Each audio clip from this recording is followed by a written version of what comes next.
Hi everyone, so I'm in the nursery and I'm going to do the tag now that Holanda sent out, and it was crib or shelf. Where do you put your reborns, on a crib or the shelf? Well, the only dollies that I put on shelves are these type of dollies. These kind of like little things that I consider, I don't know, I just don't want them played with. There you go. That was easy, wasn't it? I just don't want them played with. So we have cribs. There's another dolly that doesn't get played with, Jen. She's so pretty. I might sell her actually. She's a 1970s Palatoy doll. She was a cheaper version of Tiny Tears. If you couldn't afford the Tiny Tears, you would probably have one of those.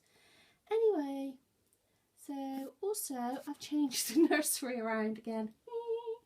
The reason I've changed the nursery around is because we got a new play table. At the moment it's jam-packed because the kids have been out getting all their Happy Land stuff out and putting it on this table. And of course it wouldn't fit in. It's got a double side. One day I'll show you it better.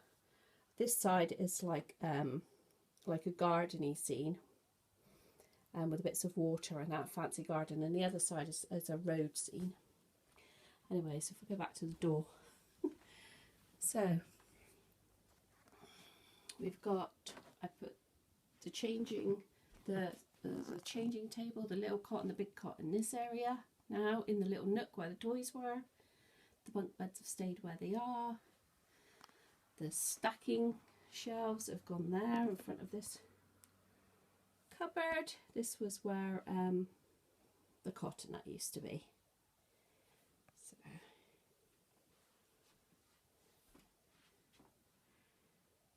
and I love Happy Land, so I want to be able to have it out, set out, and like see them like playing. So that's the idea of that. So that was just a quick nursery update. So no, my reborns don't go in the shelves.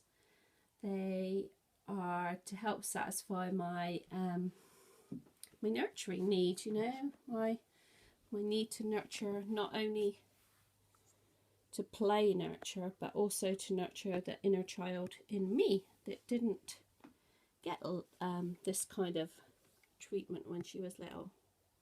There's my little Harry.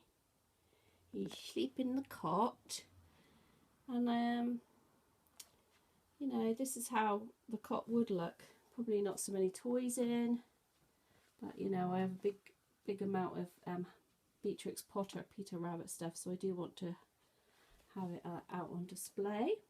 And I asked the kids if they would just get in their beds and just show you. So they're wide awake. There's Francesca and Erin. Erin, you lied funny. You lied on top of Francesca. And April snuck in here too. You have, haven't you? April snuck in here. There she is.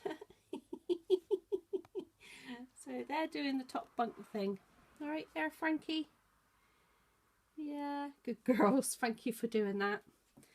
And then actually, in fact, Timothy is there and he really is having a nap.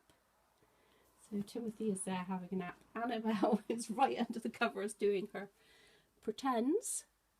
Oh, the light in here is not very good.